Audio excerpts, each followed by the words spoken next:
We always talk about it because we know that it happens. We know what it looks like, but more importantly, how does it feel?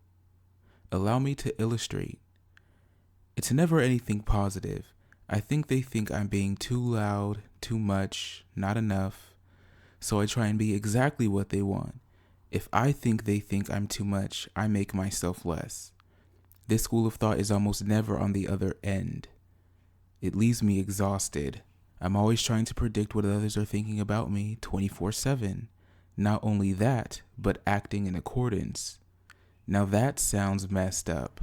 What's even more messed up is that some people will pick up on that.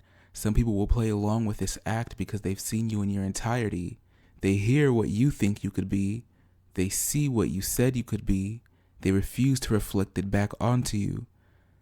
Those plans and ideas felt ingenious and big, expansive. But what if they think it's too much? And suddenly you are. Instead of bringing justice to the big, they anoint the little. On your search for affirmation, this old school of thought you realize can no longer exist. Have you missed something? That is impact. What other point of reference would they have? All they know is the small version of you. Where did it come from? Maybe someone around you sees you as the nail that needs to be hammered in, but you cared about what that person had to say. Did what they have to say sound that convincing? Okay, so I'm afraid of what others are thinking of me, and I should be. Should I be aware or should I be scared? Being scared only gets you so far in life. As people, we think about what's been done. We remember how it made us feel. We think they think we're too much. We feel they think we are too much. And we act in accordance. Because of that, we never really get what we want.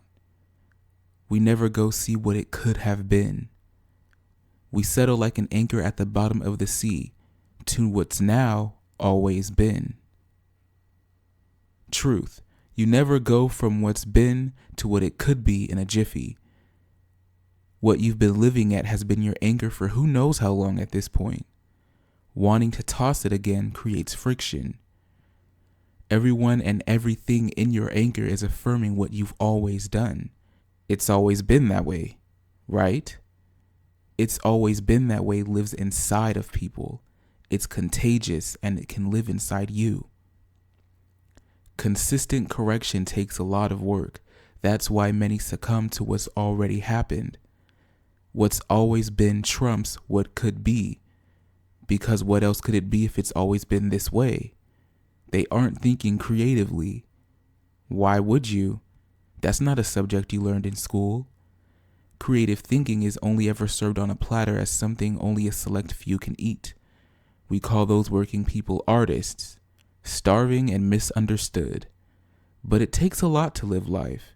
You can't not confront life creatively, not any aspect of it. We act in accordance and still find ourselves wanting more. Well, it's always been this way, so I won't do the thing I was hoping would be that way. Again, that sounds pretty messed up. This is what caring too much about what others think of you will get you. When you play that role, that anchor we talked about sinks that much deeper.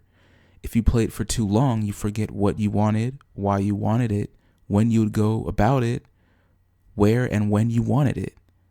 When you fall out of practice with creative thinking, I believe you can even forget who you are.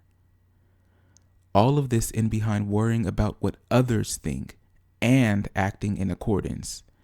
That's why showing up as yourself is so important, because if you don't, you open the door to being defined by others.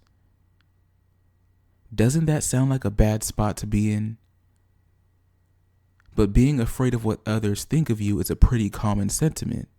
I mean, you clicked on this video because you care too much about what others think of you. And it's not without good reason. We see how we treat others when they aren't acting in accordance.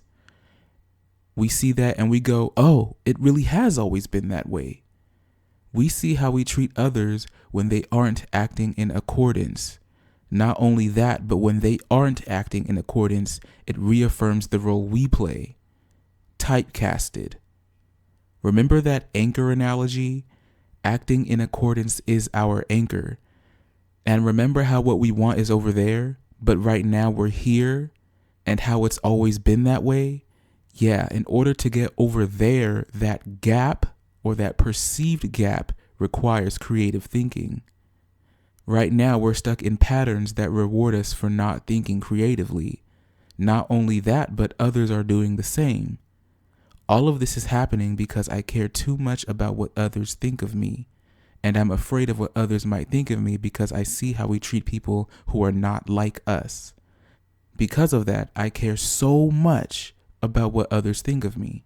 Great. Now that creates another problem.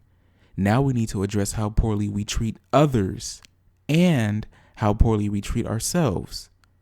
Why do you allow yourself to continue this bad habit of spending your time worrying about what others think? Do you even believe what others think? I'm guessing no, because if you did, you wouldn't have a problem with what others think. Excuse me, of what you thought others were thinking. But what do you think of you? Why do you allow yourself and others to express judgments on thoughts about thoughts? Assumed thoughts. They say assuming makes an ass out of you and me. I told you that anchor ain't no joke. It requires you to think creatively about the topic at hand. I care too much about what others think of me, but does it really have to be this way? Okay, well, let me stop worrying about what others think of me. Let me practice showing up as what I want me to be. I've spent some time with myself and I've gotten crystal clear on who that is. In doing the opposite, others have hurt me, and I recognize that that only happened because I allowed myself to assume I was correct about the thoughts of others. Gee, it's a good thing I'm not a mind reader, or I'd never have a job. A little bit about the art today. These are comic pages from my webcomic series called Swag Time. You can read them on my website and on Webtoon for free. Jinkies, it's a good thing I'm Lil Majik. I'm an Imagineer and I make art for people that swag out loud. An Imagineer is someone who uses their imagination to engineer their life. Someone who thinks creatively through and not at life. And I know this is not in accordance, but it's better than anything has ever been. It's easy to want to be that thing, and it's even easier to just be it. Thank you for watching today's video. I had fun putting it together. Please like, subscribe, and check out lilmajik.com. Thank you. Bye.